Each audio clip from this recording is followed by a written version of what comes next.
नमस्कार, बहुत बहुत स्वागत है आपका। मैं हूं आपका प्यारा दोस्त डॉक्टर राजाओ। दोस्तों, आज मैं आपसे बहुत ही अहम बातें चर्चा करने वाला हूं। उम्मीद है कि आप ये बातें गंभीरता से समझेंगे।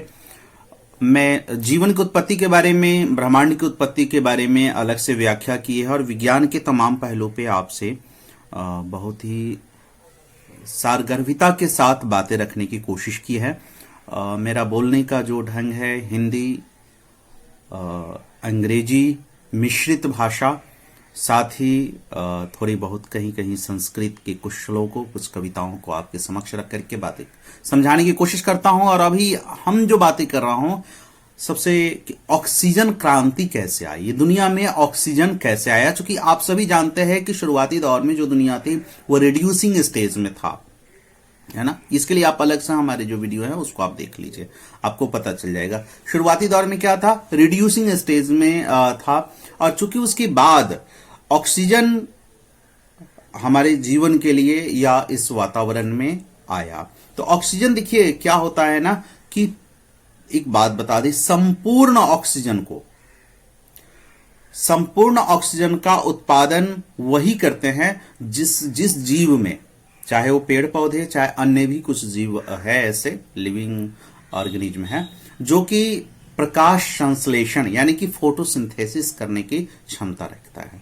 तो जो प्रकाश सिंथेसिस यानी कि प्रकाश संश्लेषण करते हैं, फोटोसिंथेसिस करता है, वैसे जीव ही ऑक्सीजन का उत्पादन करते हैं धरती पर।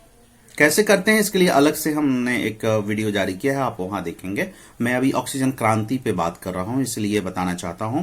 दूसरी बात है कि जीवन की उत्पत्ति एवं विकास के एक लंबे कालखंड में प्रकाश संश्लेषी जीवों द्वारा मुक्त की गई ऑक्सीजन से संपूर्ण वातावरण ऑक्सीजनमय हो गया। क्योंकि शुरुआती दौर में क्या था ना, शुरुआती दौर में मैंने बताया ना कि ये पूरे प्रारंभ में रिड्यूसिंग था, है ना। तो वो ऑक्सीकारक बन गया था, यानी कि ऑक्सीजन बनाता था, ऑक्सीडाइजिंग नेचर का बन गया।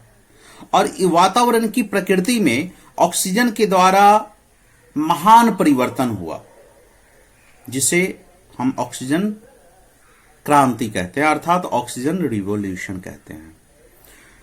इस प्रकार ऑक्सीजन वही उत्पादन करते हैं जो कि फोटोसिंथेसिस करने में सक्षम होते हैं। ऐसे प्राणी हम आप जितने भी हैं वह उसका उपभोगी हैं। ऑक्सीजन हम लोग उपयोग करते हैं और कार्बन डाइऑक्साइड छोड़ते हैं। लेकिन जो लोग की प्रकाश संश्लेषण करते हैं, ऐसे जीव जो धरती पे मौजूद हैं, वो प्रकाश संश्लेषण करते हैं, वो आपको ऑक्सीजन छोड़ते हैं।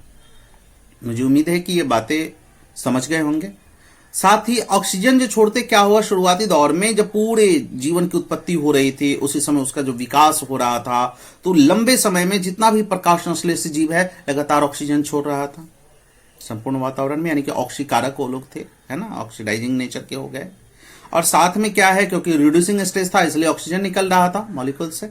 और इस प्रकार ये पूरी जो चेंजिंग आया वातावरण में ऑक्सीजन की वजह से, इसे ऑक्सीजन क्रांति कहते हैं। तो ये एक बात समझ में आ गई, क्योंकि एक ही बातें मैं समझाना चाह रहा था कि ऑक्सीजन की उत्पत्ति कहां से होती, क्या होता है ना। तो उम्मीद है कि ये बातें समझ गए होंगे। बाकी आप लगातार हमारे साथ जुड़े रहिए, हम अन्य भी आपको अपनी बातें साझा करेंगे। सारे पहलू पे साझा कर रहे हैं हम, एक एक पहलू कोशिश कर रहे हैं समझाने की, बात करने की, है ना। और इस पर हम आगे भी चर्चा करेंगे, तो देखते रहिए हमारा ये खास कार्यक्रम। तब तक ले दीजिए अलविदा, नमस्कार।